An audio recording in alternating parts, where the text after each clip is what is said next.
Armin Maiwes, born on December 1, 1961, gained global notoriety as a former German computer repair technician involved in a horrifying and twisted case that shook the world in 2001. When Maiwes, utilizing the internet, connected with a willing victim, leading to an unimaginable sequence of events. It was the year 2001. A mere 7% of the population enjoyed the luxury of broadband access. The majority navigated the online realm through the familiar, albeit sluggish, dial-up connections.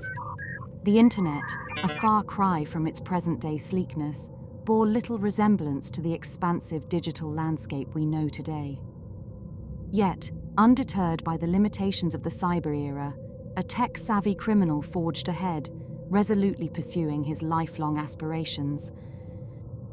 Armin's painted a serene picture of his childhood during interviews, particularly when reminiscing about the unproblematic moments with his father. Fond memories of riding horses and constructing tree houses with his brothers. Armin's father, a policeman, saved up his earnings to purchase a mansion for the family in Wustfeld, located outside Rothenburg, Germany. Everything seemed well on the outside, but behind closed doors, a different narrative allegedly unfolded. There are whispers about Armin's mother, Waltraud, painting her as an exceptionally manipulative, possessive, and jealous spouse. Some even speculate that her decision to conceive Armin was a calculated move, strategically aimed at anchoring his father to the family unit. Rumors persist of a turbulent household marked by constant accusations, where heated arguments became the norm. In the most intense clashes, it is said that Waltraud allegedly went to extremes, issuing threats of harm, or perhaps something even more drastic if her husband ever contemplated leaving. This tumultuous domestic atmosphere, fueled by rumored threats and an alleged web of manipulation, may have served as the driving force behind Armin's father's decision to depart from the family, severing all ties for good. Seeking comfort from his loneliness, he found solace in books and his imagination. In the stories he read, he came across unsettling themes, like the idea of anthropophagy, as seen in tales like Hansel and Gretel and Robinson Crusoe. In a dark story about two brave orphans searching for a better life, things took an unexpected turn. They met a sinister figure who, through magic and deceit, trapped them in a web of lies and anthropophagy. Armin was particularly fascinated with the chapter about fattening up Hansel to cook and devour him.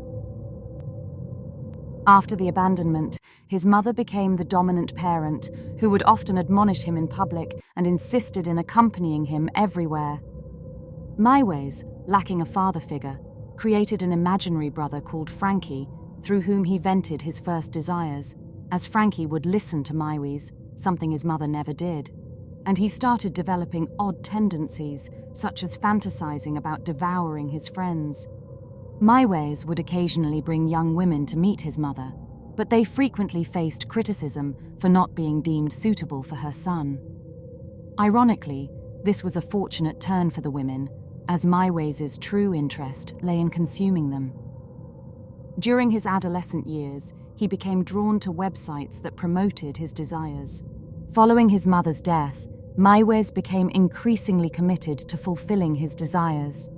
He boldly placed a public advertisement seeking a willing volunteer who would not only consent to be terminated, but also participate in the grotesque act of anthropophagy. Operating under the aliases Antrophagus or Frankie on the cafe, Maiwes meticulously navigated the online realm, searching for individuals with a shared fascination for anthropophagic fetishes, particularly within the gay community.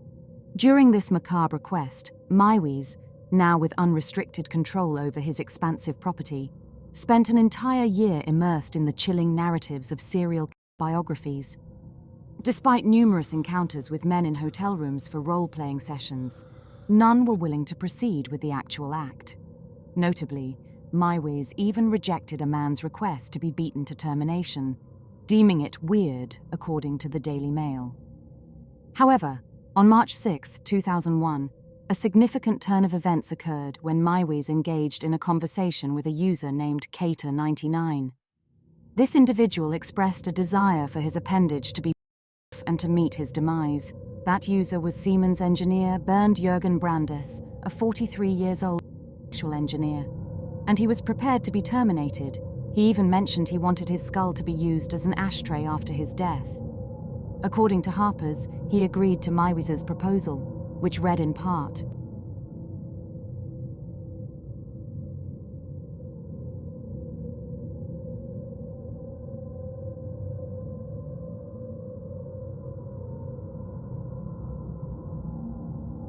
"You won't be the last, hopefully. I've already considered catching a young person from the street." Armin Maiwies and Bernd Brandes continued exchanging fervent messages online until March 9th, when Brandes took the day off work. He had liquidated all his personal belongings, including a sports car, and wiped his hard drive before the momentous day. He purchased a one-way ticket to Kassel, where Maiwies awaited to drive him to his house. After a stop at a pharmacy for painkillers, the men arrived at Maiwies' residence and engaged in intimate acts. Brandes briefly hesitated, but then ingested 20 sleeping pills, cough syrup, and a bottle of schnapps to fulfill the agreement. Maiwies ensured to document the grotesque ordeal, with Brandes uttering the chilling words, "Now do it." The subsequent events have only been witnessed by state officials and daring internet sleuths.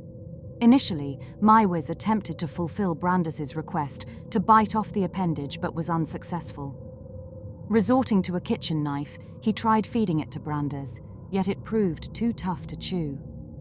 Maiwies then resorted to frying it with salt, pepper, wine, and garlic, incorporating Brandes' own fat into the macabre feast. Ultimately, Bernd Brandes managed to consume only one bite. The incessant loss of blood caused him to drift in and out of consciousness. After accidentally burning the severed private part, Maiwies ground it up and fed it to his dog. He then drew Brandes a bath and retreated to read a Star Trek book, checking on Brandes every 15 minutes. While cannibalism wasn't a crime in Germany at the time, murder was. Maiwies hoped for Brandes to regain consciousness, but then he ended up fatally striking him in the neck.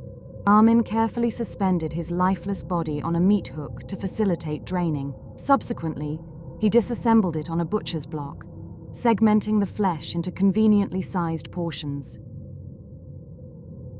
"I decorated the table with nice candles," said Maiwies of his first meal. "I took out my best dinner service and fried a piece of rump steak. Made what I call princess potatoes and sprouts. After I prepared my meal, I ate it." Armin Maiwies kept his promise to Bernd Brandes and buried his skull and other inedible body parts in the garden. Over the next 20 months, the Rothenburg cannibal consumed 44 pounds of his flesh. Maiwies had also recorded all 4 hours of the mutilation, which authorities would enter into evidence for one of Germany's most shocking post-war trials. Maiwies was apprehended on December 10, 2002, despite continuing to seek out victims online until an Austrian student reported him to the police. He was finally caught. When officers entered his home, they discovered a false bottom in his freezer containing pounds of flesh. While Maiwies claimed it was wild boar meat, the officers also uncovered the footage of his heinous act. Though his actions suggested insanity and Maiwies was diagnosed with schizoid personality disorder, he was deemed fit to stand trial, according to NBC. The legal proceedings began on December 3, 2003, resulting in Armin Maiwies being convicted of manslaughter on January 30, 2004. Sentenced to 8 years and 6 months in prison, he has since adopted a vegetarian lifestyle. Ultimately, a German court retried Armin Maiwies in April 2005 after prosecutors argued he should have been tried for murder. He was sentenced to life in prison on May 10, 2006, but Maiwies has recently been allowed to wander the streets in disguise as part of his rehabilitation.